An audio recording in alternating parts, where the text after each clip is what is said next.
Hi friends, good morning. நம்ம ஏற்கனவே 2 நாள் வெயிட் லாஸ் வீடியோ எல்லாம் போட்டிருக்கோம். ஃபுட்டு எப்படி சாப்பிட்ணும் அப்படிங்கிறத பற்றி நீங்கள் பார்த்துருப்பீங்கன்னு நான் நினைக்கிறேன். அடுத்து இன்றைக்கி 3வது நாள் நம்ம ஸ்டார்ட் பண்ண போகிறோம். ஓகே ஃப்ரெண்ட்ஸ், இன்றைக்கி வெற்றிகரமாக 3வது நாளில் நம்ம வெயிட் லாஸ் ஜேர்னியை ஸ்டார்ட் பண்ண போகிறோம். பிளாக் கிரேப்ஸ் போட்டு குங்குமப்பூ போட்ட வாட்டர் குடித்தாச்சு. அடுத்து 6 பாதாம் சாப்பிட்டாச்சு. அதுக்கப்புறம் இன்றைக்கி நான் இன்னொரு வாட்டர் குடிக்க போகிறேன்.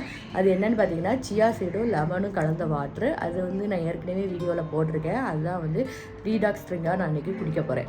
ஓகேவா? குடிச்சிட்டு நம்ம இன்றைக்கி வாக்கிங் ஸ்டார்ட் பண்ணலாம். வாக்கிங் போயிட்டு அதுக்கப்புறம் சின்னதாக ஒரு எக்ஸசைஸ் ஏதாவது ஒரு 1/4 மணி நேரம் பண்ணிவிட்டு அதுக்கப்புறமா நம்ம பிரேக்ஃபாஸ்ட் என்ன சாப்பிட்லாம் அப்படிங்கிறத பார்க்கலாம். ஓகேவா? வாங்க, நீங்களும் தொடர்ந்து வீடியோவை பாருங்கள். உங்களுக்கு இந்த வீடியோஸ் எல்லாம் பிடிச்சிருந்துச்சுன்னா ப்ளீஸ் சப்ஸ்கிரைப் அண்டு பக்கத்தில் இருக்கிற பெல் ஐக்கானை கிளிக் பண்ணி வச்சுக்கோங்க. அப்போ தான் நான் போடுற வீடியோஸ் எல்லாம் உங்களுக்கு உடனே நோட்டிஃபிகேஷனில் சேரும். ஓகேவா? இப்போ நம்ம பிரேக்ஃபாஸ்ட் என்ன செய்யலாம் அப்படிங்கிறத பார்க்கலாம். அதுக்கு பார்த்தீங்கன்னா நான் அவல் வச்சு இன்றைக்கி ஸ்மூத்தி செய்ய போகிறேன். அதுக்கு அவல் ஒரு 4 ஸ்பூன் அளவுக்கு வறுத்து வச்சுருக்கேன். நான் ஏன்னா 2 டம்ளர் அளவுக்கு செய்ய போகிறேன். அதனால் 4 ஸ்பூன் அளவுக்கு அவல் வறுத்து வச்சுருக்கேன். அப்புறம் 2 பெரிய பனானா எடுத்து கட் பண்ணி வச்சுருக்கேன். அப்புறம் ஒரு 6 பேரிச்சப்பழம், அப்புறம் கொஞ்சம் முந்திரி பருப்பு, அப்புறம் லாஸ்ட்டு கொஞ்சம் போடுறதுக்கு ஃப்ளாக்ஸ் சீட் எடுத்து வச்சுருக்கேன். இது எல்லாத்தையும் தான் இப்போ நம்ம ஸ்மூத்தியாக அரைச்சிக்க போகிறோம். இன்றைக்கி காலையிலுக்கு பிரேக்ஃபாஸ்ட் நான் இதான் சாப்பிட போகிறேன். வறுத்து வச்சுருக்கிற அவலை இதில் ஆட் பண்ணிடலாம்.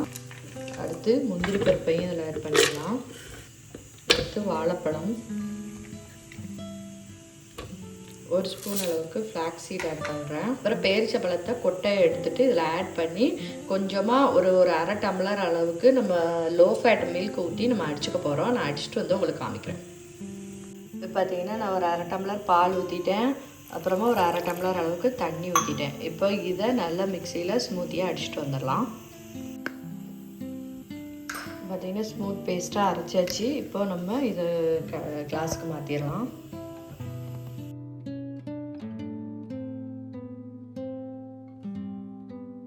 பார்த்திங்கன்னா சியா சீடு நல்லா ஊறிடுச்சு.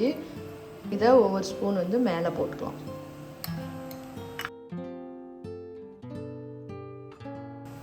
இப்போ குடிக்கும்போது நல்லா மிக்ஸ் பண்ணி விட்டுட்டு குடிச்சிடலாம். இதான் இன்றைக்கி என்னோடய பிரேக்ஃபாஸ்ட். அவல் ஸ்மூத்தி தான் இன்றைக்கி நான் ரெடி பண்ணியிருக்கேன். நீங்களும் இதே மாதிரி உங்கள் வீட்டில் ட்ரை பண்ணி பாருங்கள். ஓகேவா? அடுத்து நம்ம லஞ்சில் மீட் பண்ணலாம். பாய்.